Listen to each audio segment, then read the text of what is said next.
Hey everyone, how's it going? We are starting our trig unit today. So what you see there is kind of the end game of what we're looking to build up to. So this unit circle, you will have to have memorized. It'll be stuff for a no calculator assessment, and it'll just be straight up memorized. We'll learn what each of these things represent and kind of how to use it. But in the meantime, do everything you can to try and memorize this stuff without even knowing what it means. Trust me, it'll help you out. So today we're going to do the 6 trig functions, and some of you have probably seen some of this stuff before. So if we just kind of jump right into it, there was a phrase that everybody had always remembered, and it was SOHCAHTOA. So you might have seen it this way.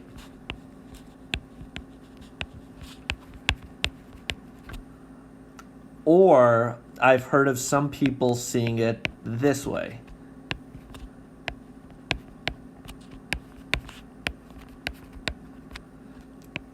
Either way, it means the same thing. It's a way for us to remember the ratios that go with our trig functions.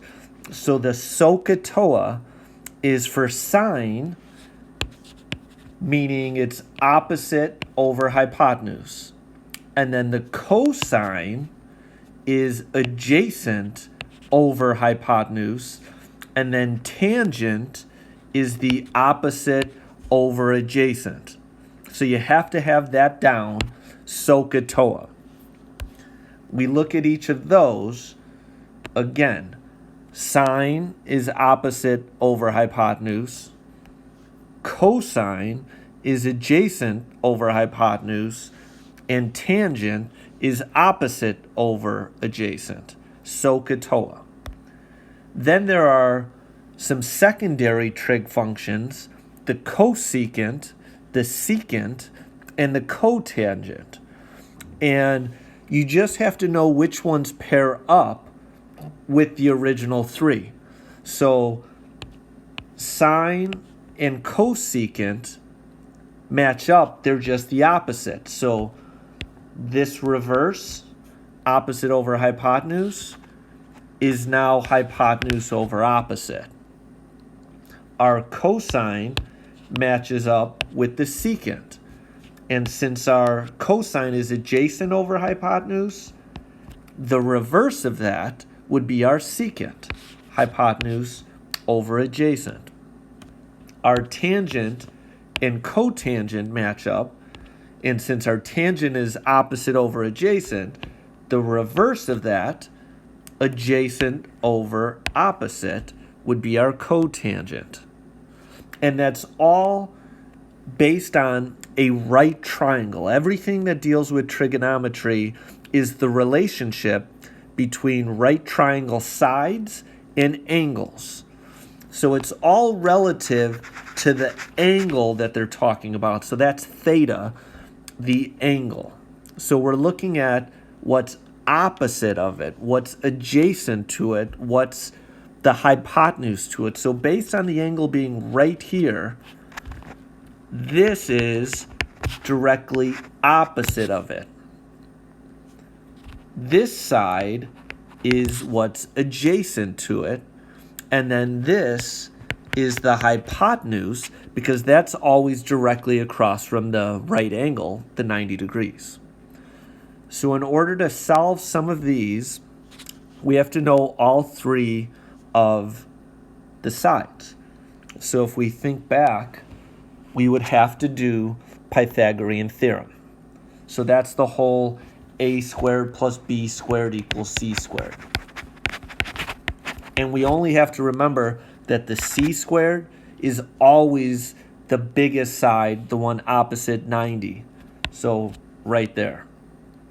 So if I just call this a or x or whatever, I'm doing a squared plus 15 squared equals 17 squared. When I go ahead and solve for that, I get a squared is equal to 64, when we take the square root, we only want the positive square root, we get a to be 8. So on our triangle here, it's an 8, 15, 17 triangle. So once we have that, everything else is just knowing the ratio. So the sine of theta, now it says given angle A. So angle A is right here. So that's my theta. So sine is opposite over hypotenuse. So it's just 15 over 17. My cosine, so ka is adjacent over hypotenuse. So there's my adjacent and there's my hypotenuse. So it's going to be 8 over 17. My tangent, toa, opposite over adjacent. So opposites there, adjacent's there, 15 over 8. For the secondary ones, you just have to know which one matches up with what. So cosecant goes with sine, and it's the reverse of it, or the flip of it. So this one is now 17 over 15 because it's the flip of that. If we look at the cosecant, it's the flip of 8 over 17, so it's 17 over 8, and then the cotangent is 8 over 15. So know which one matches up with what. Now if we look at the next thing, they're telling us, they didn't draw in the triangle for us. They said if the sine of angle B is 4 over 5, find the exact values of the remaining 5. So draw the triangle.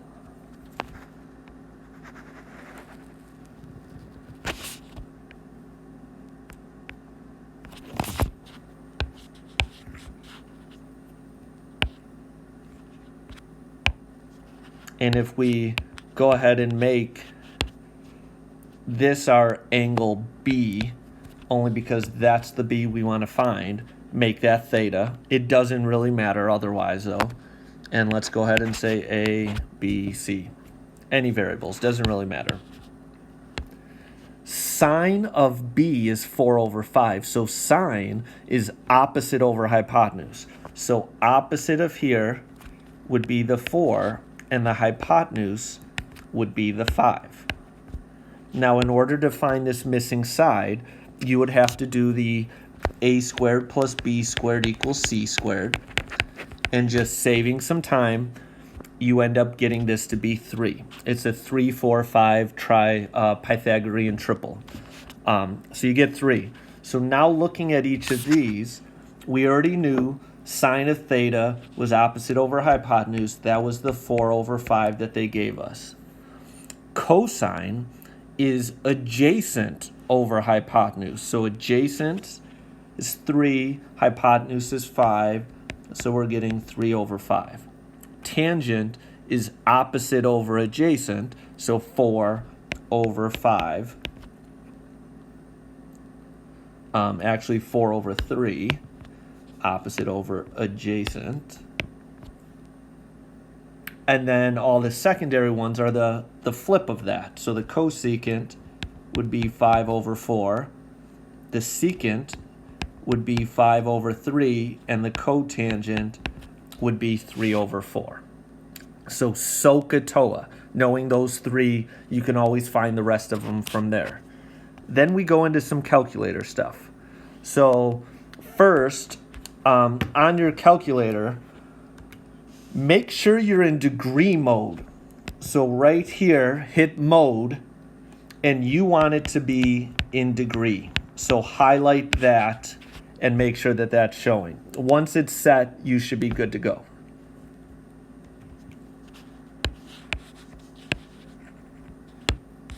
So looking at this, we want to find the missing value, so x. For each of these, there's going to be an angle and 2 sides. And out of those 3 things, one of them is going to be missing. It's going to be a variable. So if we're looking here, here's our angle. We have opposite of that, and we have a 3 here. That's our adjacent from that angle. It's all from this angle, the 37 degrees. So what trig function uses opposite and adjacent? So if we're looking here, it could either be tangent or cotangent. Either one work. I think just because of the calculator purposes, you go with the one of the main 3, so tangent. So we're looking at tangent. So we set up that ratio. It's tangent of an angle, so 37 degrees, and then that's equal to that ratio, opposite over adjacent, x over 3. So if I'm trying to solve for x, what I have to do to both sides is multiply by 3, because that cancels out. So in my calculator, I'm going to do 3 times the tangent of 37. So our trig functions are right there. So you're going to hit 3, then tangent, then 37. And when you do that, you should get x to equal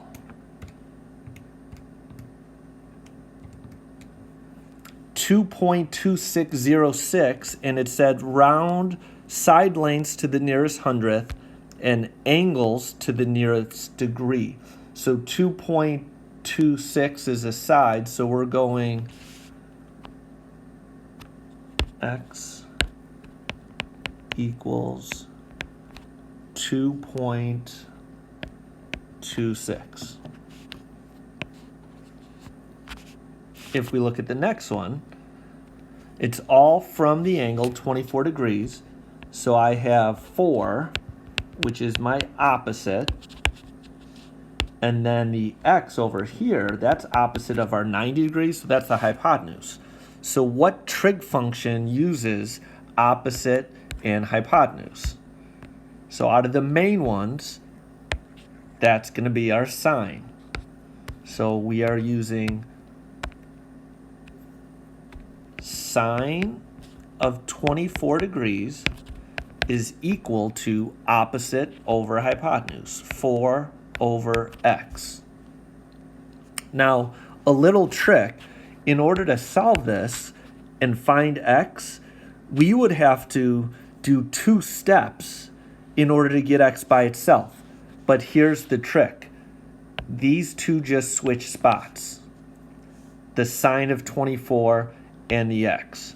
So what you're actually putting in the calculator is 4 divided by sine of 24 degrees. So when the x, when the unknown is in the bottom of the ratio, you can flip those. So now it's not 4 over 24, it's 4 over sine of 24. So in the calculator, and I would be careful with parentheses, I would do 4 divided by, and then in parentheses, sine of 24 end parentheses. And when you do that,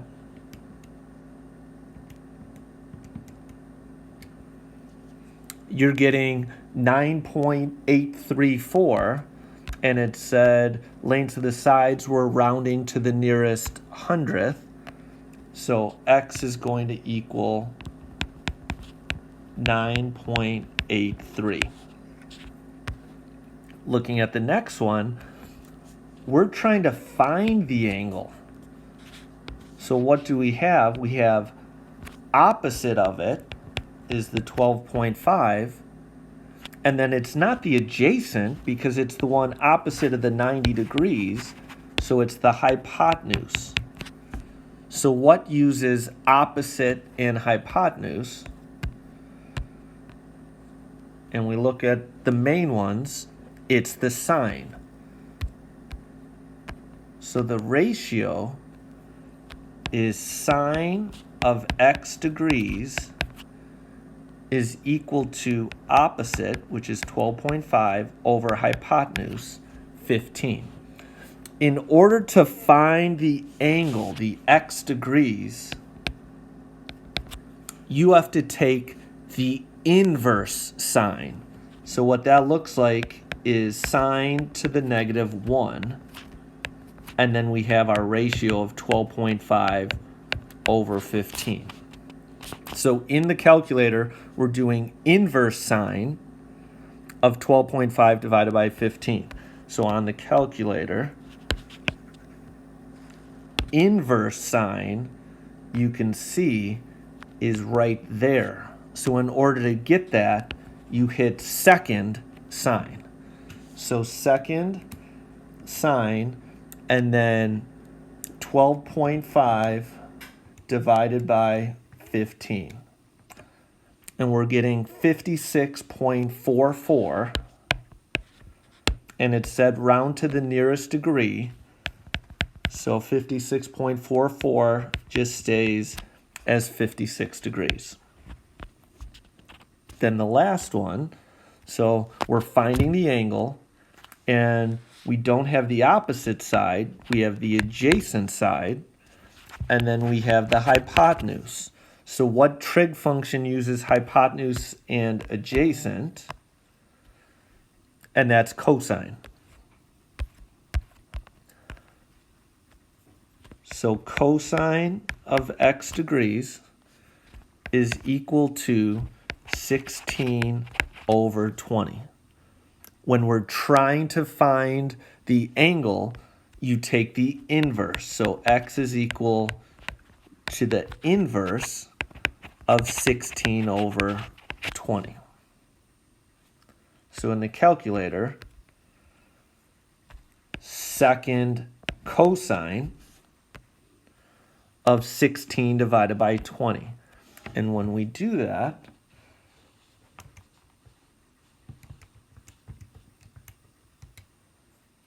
we're getting 36.869, so rounded to the nearest degree, 37 degrees.